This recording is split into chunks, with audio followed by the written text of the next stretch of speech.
Hello everyone, welcomes to all of you on my YouTube channel Manjeet science classes. So आज हम discuss करेंगे physical properties of haloalkanes and haloarenes के बारे में।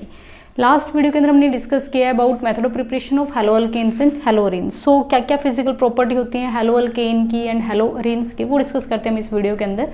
First property हमने ली है फिजिकल स्टेट एंड स्मेल। अगर हम बात करते हैं हेलोअल्केन्स की, सो जो हेलोअल्केन्स है उनकी फिजिकल स्टेट के अंदर वो तीनों ही स्टेट में एग्जिस्ट करते हैं, solid, liquid and gas. Solid, liquid and gas. अगर स्मेल की बात करते हैं तो वो स्वीट स्मेलिंग लिक्विड्स होते हैं, मीन्स उनकी जो स्मेल है वो स्वीट स्मेल होती है। बट अब तीनों ही स्टेट मैंने लिखी है कि सॉलिड में भी एग्जिस्ट करते हैं, लिक्विड में भी और गैस में भी। कब सॉलिड में होते हैं, कब लिक्विड एंड गैस में होते हैं। सो जो भी हमारे पास लोअर हेलोअल्केन्स है लाइक क्लोरोमीथेन, ब्रोमोमीथेन, जो भी छोटे हेलोअल्केन्स हैं जिनका मोलिकुलर मास, जिस कंपाउंड का मोलिकुलर मास कम है, वो हमारे गैसियस स्टेट में एग्जिस्ट करेंगे और जैसे ही मोलिकुलर मास बढ़ता रहेगा वैसे ही उनकी जो स्टेट है वो gas to liquid and liquid to solid में चेंज होती रहेगी। बट अगर हम बात करते हैं हेलोअरीन्स की, सो जो हेलोअरीन्स है ये मोस्टली सॉलिड फॉर्म में एग्जिस्ट करते हैं और ये कलरलेस होते हैं, हमारे पास कलरलेस क्रिस्टलाइन सॉलिड्स की फॉर्म में पाए जाते हैं। कौन? हेलोअरीन्स। क्लियर। अब यहाँ पे जो कलर है मीन्स हेलोअल्केन्स के अंदर जो कलर है वो क्या होता है, जो भी हमारे फ्लोरो एंड क्लोरो डेरिवेटिव्स हैं, मीन्स फ्लोरो एंड क्लोरोअल्केन्स है ना, कोई कलर नहीं होता। बट जैसे ही फ्लोरीन, क्लोरीन, ब्रोमीन, आयोडीन, जो हम मोस्टली 4 हेलोजन्स को यूज़ करते हैं, इनके जो डेरिवेटिव्स हैं वो कोई कलर नहीं होता, वो कलरलेस होते हैं। बट ब्रोमीन एंड आयोडीन के जो डेरिवेटिव्स है, जो कंपाउंड्स हैं, वो येलो कलर शो करते हैं एट रूम टेम्परेचर पे भी। Clear. Now next is solubility. Solubility means dissolve होने की टेंडेंसी, कि कौन कितना डिजोल्व होता है। अभी तक देखो जो भी जहाँ पे भी हम पढ़ते हैं तो हम मोस्टली देखते हैं कि लाइक डिजोल्व लाइक का कॉन्सेप्ट आता है। मीन्स जो पोलर सॉल्वेंट है वो पोलर को डिजोल्व करते हैं, पोलर इन पोलर डिजोल्व होता है, non polar in non polar dissolve होता है। हमने ये चीज़ पढ़ी हुई है। बट यहाँ पे अगर हम बात करते हैं हेलोअरीन्स एंड हेलोअल्केन्स की, जो हेलोअरीन्स है वो हमारे सोल्यूबल नहीं होते पोलर सॉल्वेंट के अंदर, वो इनसोल्यूबल है। अगर हम हेलोअरीन्स की बात करें,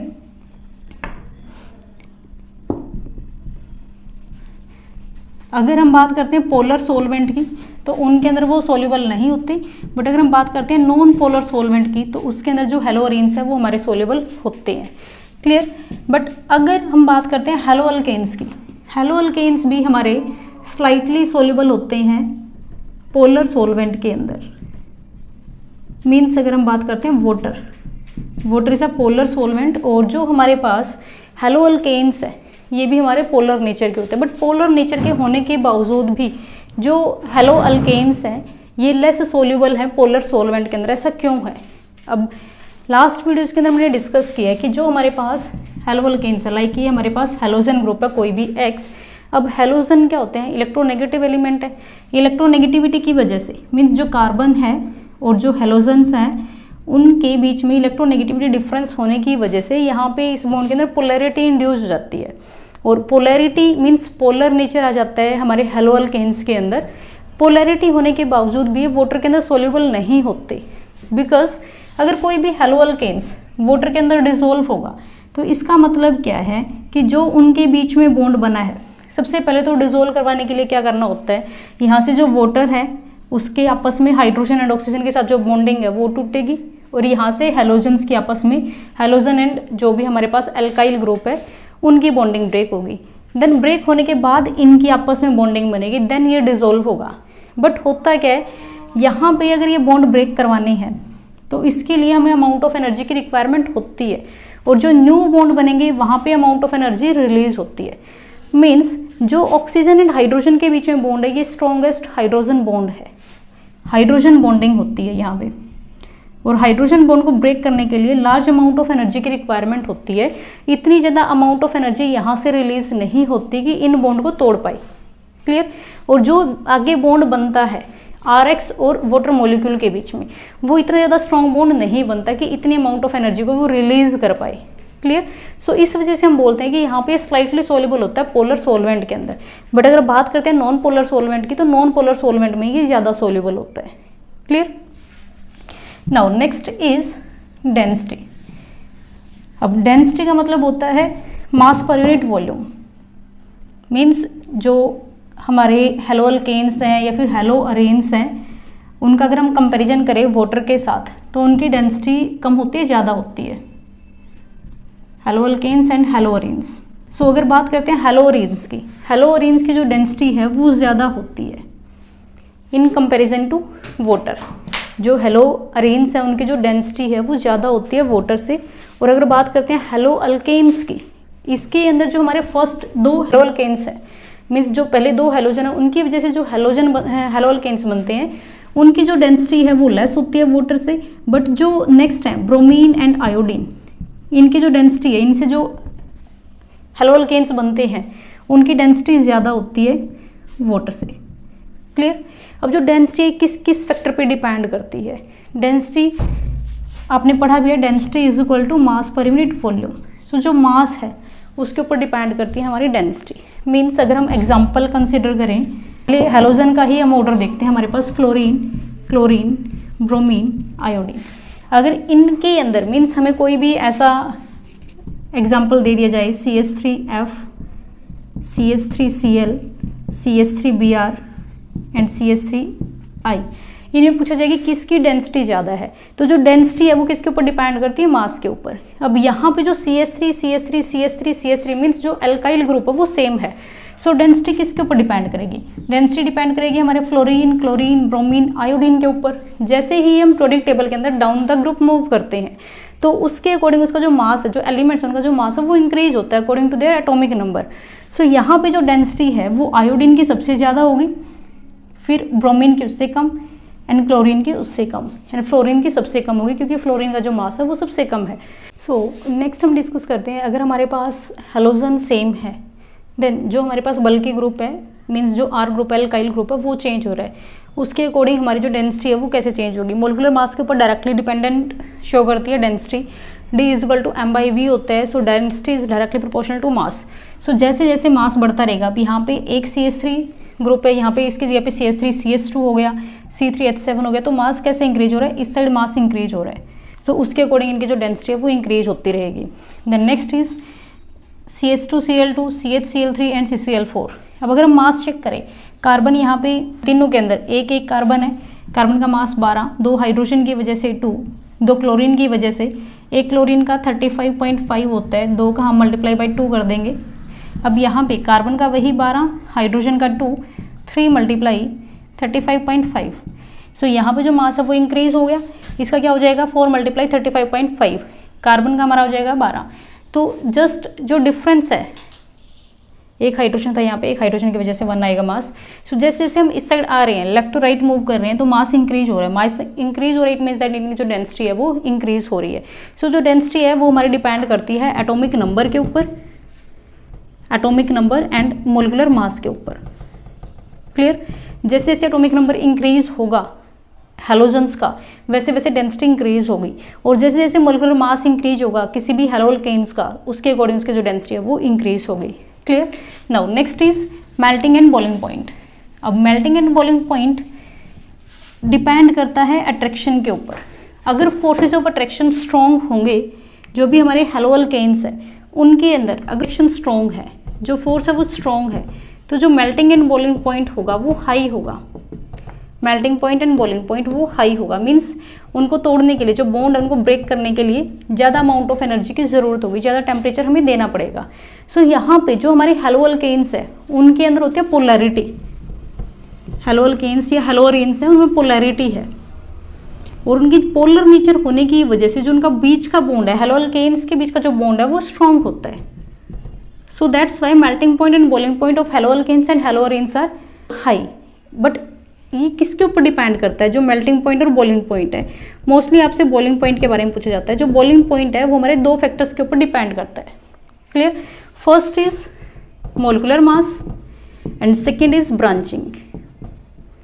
मीन्स हमसे ये नहीं पूछा जाता है कि जो हेलोअल्केन्स हेलोअरीन्स उनका जो बॉइलिंग पॉइंट का मेल्टिंग पॉइंट का ट्रेंड है वो क्या है वो डिस्कस करो। हमें कुछ एग्जांपल्स दिए जाते हैं, उनके बारे में हमने बताना होता है कि किसका मेल्टिंग बॉइलिंग पॉइंट ज़्यादा है और किसका कम है और क्यों कम है। सो फॉर एग्जाम्पल हम कंसिडर करते हैं यहाँ पे। सो ये हमने एक एग्जाम्पल कंसिडर किया बॉइलिंग पॉइंट ऑफ हेलोअल्केन्स के लिए। अब यहाँ पे जो हमारे पास मोलिकुलर मास है उसको चेक करते हैं। जैसे हमारे पास CH3F फ्लोरोअल्केन या फ्लोरोमीथेन, क्लोरोमीथेन, ब्रोमोमीथेन, आयोडोमीथेन एंड हमारे पास सिंपल मीथेन है। अब मीथेन का जो बॉइलिंग पॉइंट है वो सबसे कम है, बिकॉज मीथेन के अंदर कोई भी हाइड्रोजन बॉन्डिंग नहीं है, मीन्स कोई भी जो फोर्स ऑफ अट्रैक्शन है वो पोलैरिटी वाला फोर्स ऑफ अट्रैक्शन है, van der Waals force of interaction नहीं है, बेसिकली उतनी स्ट्रॉन्ग नहीं है जितनी यहाँ पे अल्काइल हैलाइड के अंदर है। सो इस वजह से जो मीथेन है उसका जो बॉइलिंग पॉइंट है वो सबसे कम है। अगर हम बात करते हैं हेलो अल्केन्स की, अब फ्लोरो अल्केन मीन्स फ्लोरोमीथेन। अब फ्लोरोमीथेन के अंदर जो फ्लोरीन है, क्लोरीन, ब्रोमीन एंड आयोडीन है, इनमें सबसे ज़्यादा मास है आयोडीन का, देन ब्रोमीन का, then chlorine and then fluorine. So मैंने क्या बोला था कि जो बॉइलिंग पॉइंट है वो डिपेंड करता है मोलर मास के ऊपर और ब्रांचिंग के ऊपर। अगर मोलिकुलर मास ज़्यादा है तो बॉइलिंग पॉइंट भी ज़्यादा होगा, means molar mass is directly proportional to boiling point. अब जितने ज़्यादा एलिमेंट अटैच होंगे उतनी ज़्यादा बॉन्डिंग होंगी, और जितने ज़्यादा बॉन्ड बने होंगे उतने ज़्यादा हमें अमाउंट ऑफ हीट देनी पड़ेगी, अमाउंट ऑफ एनर्जी देनी पड़ेगी उनको तोड़ने के लिए, और जितनी हमें अमाउंट ऑफ एनर्जी देनी पड़ी उतना ही जो बॉन्ड है वो क्या हो जाएगा, जो बॉइलिंग पॉइंट है वो क्या हो जाएगा, हाई हो जाएगा। क्लियर। सो यहाँ पे जो मोलिकुलर मास है फ्लोरोअल्केन के अंदर वो कम होता है, so that's why boiling point of fluoromethane is less than other. Clear. अगर बात करते हैं आयोडोमीथेन की, तो आयोडोमीथेन का जो मोलर मास है वो ज़्यादा है इन सब से, सो दैट्स वाई इन सब से इसका जो बॉइलिंग पॉइंट है वो ज़्यादा है। क्लियर। बट अगर हम कोई दूसरा एग्जांपल कंसीडर करें, लाइक अगर हम इनका ट्रेंड देखें तो यहाँ पे भी जो बॉइलिंग पॉइंट है वो इस साइड इंक्रीज हो रहा है, मीन्स जैसे जैसे हेलोजन्स की वैल्यू बढ़ी, यहाँ पे हेलोजन 2 थे, यहाँ पे 1 है, यहाँ पे 3 है, यहाँ पे 4 है। सो जैसे जैसे नंबर ऑफ हेलोजन्स इंक्रीज हुए वैसे वैसे जो मैग्नीट्यूड है वैन डर वाल्स इंटरेक्शन का, van der Waals force of attraction का, वो इंक्रीज हुआ। सो दैट्स वाई जो बॉइलिंग पॉइंट है वो हमारा इंक्रीज हो जाएगा। क्लियर। मीन्स जैसे ही मोलर मास इंक्रीज होगा वैसे ही बॉइलिंग पॉइंट इंक्रीज होगा in case of haloalkanes and in case of haloarenes. Similar होता है दोनों के अंदर। नाउ नेक्स्ट अगर हम बात करते हैं ब्रांचिंग की, अब ब्रांचिंग के अंदर क्या होता है, कोई भी हमारे पास आइसोमेरिक फॉर्म है, आइसोमेरिक फॉर्म जिसके अंदर जो मोलर मास है वो सेम हो जाए। जैसे हमने यहाँ पे क्या कॉन्सेप्ट लगाया, अगर मोलर मास किसी का कम है किसी दूसरे से, तो जिसका मोलर मास कम हो उसका बॉइलिंग पॉइंट कम हो जाएगा। बट अगर मोलर मास सेम हो और कंपाउंड्स हमें वो अलग अलग तरीके से दिख रहा हो, तब हम क्या करेंगे, तब हम ब्रांचिंग का कॉन्सेप्ट देखेंगे। मीन्स अगर मोलर मास सेम है, स्ट्रक्चर डिफरेंट है, उसको बोलते हैं हम आइसोमर। और आइसोमेरिक फॉर्म के अंदर जो बॉइलिंग पॉइंट का कॉन्सेप्ट है वो डिपेंड करता है उनकी ब्रांचिंग के ऊपर। Clear. So now melting point and boiling point in case of isomeric form. अगर आइसोमेरिक फॉर्म की हम बात करते हैं, isomeric form it means that जहाँ पे मोलिकुलर फॉर्मूला सेम होगा बट कंपाउंड की जो स्ट्रक्चर है वो हमारी डिफरेंट होगी, उसको हम बोलते हैं isomeric form. N butyl bromide, isobutyl bromide and tert butyl bromide, ये 3 हमारे पास आइसोमेरिक फॉर्म है जहाँ पे मोलिकुलर फॉर्मूला हमारा सेम है, मीन्स मोलिकुलर मास हमारा सेम है, बट इनकी जो स्ट्रक्चर है वो चेंज है। अब इनके जो बॉइलिंग पॉइंट है वो हमने यहाँ पे राइट किए हुए हैं, 375 केल्विन, 364 केल्विन एंड 346 केल्विन। अब जैसे जैसे हम इस साइड आ रहे हैं इनकी जो बॉइलिंग पॉइंट की वैल्यू वो डिक्रीज हो रही है। अब और चेंजेस क्या दिख रहे हैं हमें इनके अंदर, यहाँ पे जो स्ट्रक्चर थी वो हमारी सिंपल एक स्ट्रेट चेन में थी, मीन्स एन प्रोपाइल ब्रोमाइड है तो सिंपल स्ट्रेट चेन है। यहाँ पे एक एल्काइल ग्रुप हमारे पास नीचे की साइड लग गया, मीन्स ब्रांचिंग बन गई, और यहाँ पे और ज़्यादा ब्रांचिंग बन गई। तो हुआ क्या है, बेसिकली यहाँ पे ब्रांचिंग की वजह से जो बॉइलिंग पॉइंट है वो किस तरीके से डिपेंडेंस शो कर रहा है, inversely. Boiling point is inversely proportional to branching. Clear. Means जितनी ज़्यादा ब्रांचिंग होगी उतना ज़्यादा बॉइलिंग पॉइंट कम होगा। ऐसा क्यों हुआ, क्योंकि ब्रांचिंग की वजह से सरफेस डिक्रीज हुआ, और सरफेस एरिया डिक्रीज होने की वजह से जो van der Waals forces of attraction है मॉलिक्यूल्स के अंदर, उनका जो मैग्नीट्यूड है वो डिक्रीज हो गया, जिसकी वजह से जो मॉलिक्यूल्स के जो बॉन्ड थे वो ईजिली ब्रेक हो गए। क्लियर। रिपीट कर रही हूँ मैं, आइसोमेरिक फॉर्म के अंदर जो बॉइलिंग पॉइंट है वो इनवर्सली प्रोपोर्शनल होता है ब्रांचिंग के ऊपर। जितनी ज़्यादा ब्रांचिंग होगी उतना ज़्यादा बॉइलिंग पॉइंट कम होगा। क्लियर। ऐसा होता क्यों है, क्योंकि ब्रांचिंग की वजह से जो सरफेस एरिया वो डिक्रीज हो जाता है किसी भी मोलिकुलर कंपाउंड का, in case of haloalkanes and haloarenes. So जैसे ही सरफेस एरिया कम होगा, जो वैन डर वाल्स इंटरेक्शन थी, van der Waals force of attraction है मॉलिक्यूल्स के अंदर या फिर कंपाउंड के अंदर, उनका जो मैग्नीट्यूड है वो डिक्रीज हो जाता है, जिसकी वजह से जो मॉलिक्यूल है वो इजिली ब्रेक हो जाता है, और इजिली ब्रेक होने की वजह से जो उनका जो बॉइलिंग पॉइंट है वो डिक्रीज होता है। क्लियर। नेक्स्ट हम डिस्कस करते हैं in case of haloarenes. Haloarenes के अंदर जो मेल्टिंग पॉइंट या बॉइलिंग पॉइंट का ट्रेंड है वो कैसे होगा। सो हम डिस्कस करते हैं melting point and boiling point in case of haloarenes. Haloarenes के केस में सेम वैसा ही ट्रेंड रहता है जैसे हमने हेलो अल्केन्स के मीन्स अल्काइल हैलाइड की अंदर पढ़ा है। जो बॉइलिंग पॉइंट का ट्रेंड है वो डिपेंड करता है मास नंबर के ऊपर। जैसे ही मास नंबर इंक्रीज होगा मीन्स एटॉमिक मास और पूरा मोलकुलर मास इंक्रीज होगा कंपाउंड का, वैसे ही जो मेल्टिंग पॉइंट है और बॉइलिंग पॉइंट है उनका ट्रेंड इंक्रीज हो जाएगा। फॉर एग्जांपल हमारे पास एग्जांपल्स हैं कुछ। स्टार्टिंग में हमने बेंजीन लिया मीन्स हाइड्रोकार्बन लिया है। हाइड्रोकार्बन इसका जो बॉइलिंग पॉइंट है वो सबसे कम है। बॉइलिंग पॉइंट का ट्रेंड इस साइड इंक्रीज कर रहा है मीन्स जैसे जैसे बेंजीन रिंग सेम है नीचे, हमने क्या चेंज किया यहाँ पे H को हटा के fluorine, chlorine, bromine, iodine means alkyl halogen को यूज़ किया है। अब जैसे जैसे मास इंक्रीज कर रहा है, अब नीचे वाली जो रिंग है इसका जो मास है वो सेम है सबके अंदर, मास चेंज हो रहा है हमारे हेलोजन का, फ्लोरीन से क्लोरीन, ब्रोमीन एंड आयोडीन। सो सबसे ज़्यादा मास किसका होता है? आयोडीन का। जैसे ही मोलकुलर मास इंक्रीज हुआ वैसे ही बॉइलिंग पॉइंट इंक्रीज हो गया। सो ये जनरल ट्रेंड है जैसे हमने अल्काइल हैलाइड के अंदर पढ़ा है।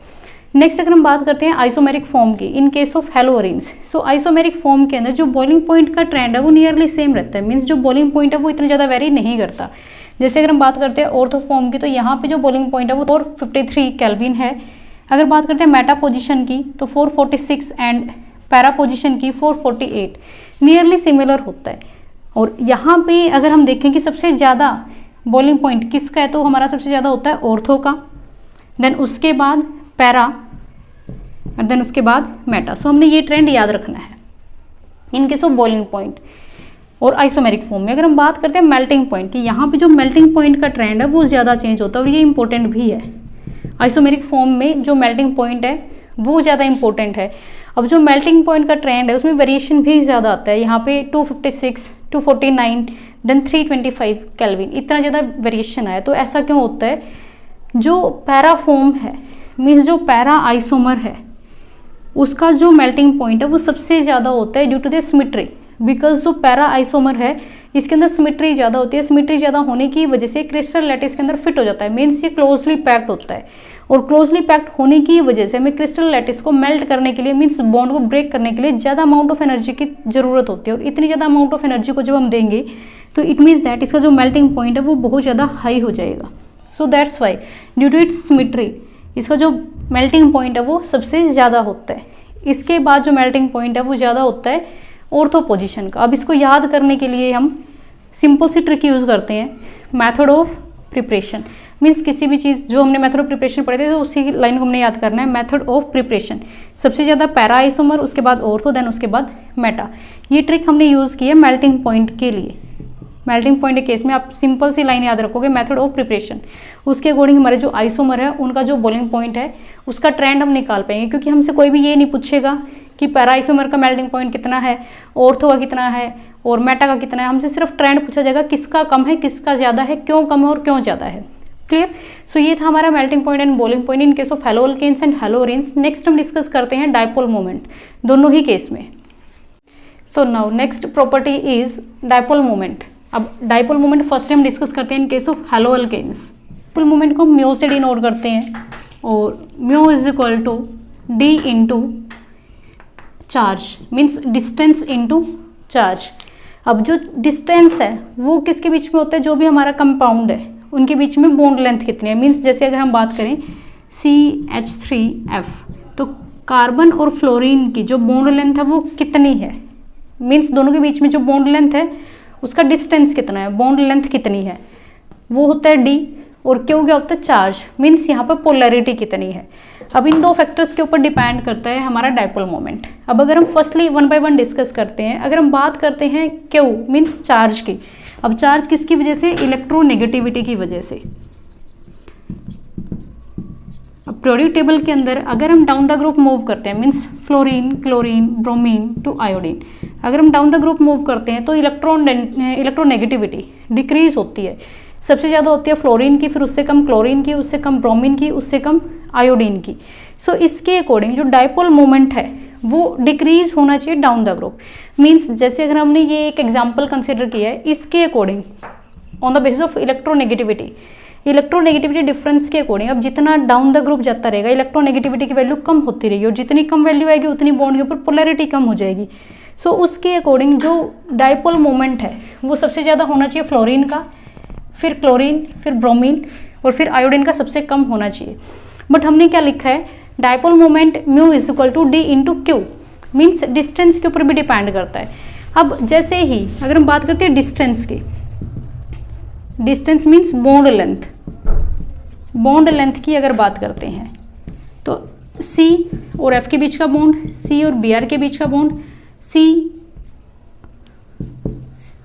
F fluorine, chlorine, bromine and iodine, C और आयोडीन के बीच का बॉन्ड। अब जैसे ही हम डाउन द ग्रुप मूव करते हैं साइज इंक्रीज होता है। जो फ्लोरीन का साइज है वो छोटा है in comparison to chlorine, then bromine का और बड़ा हो जाएगा और आयोडीन का सबसे बड़ा हो जाएगा।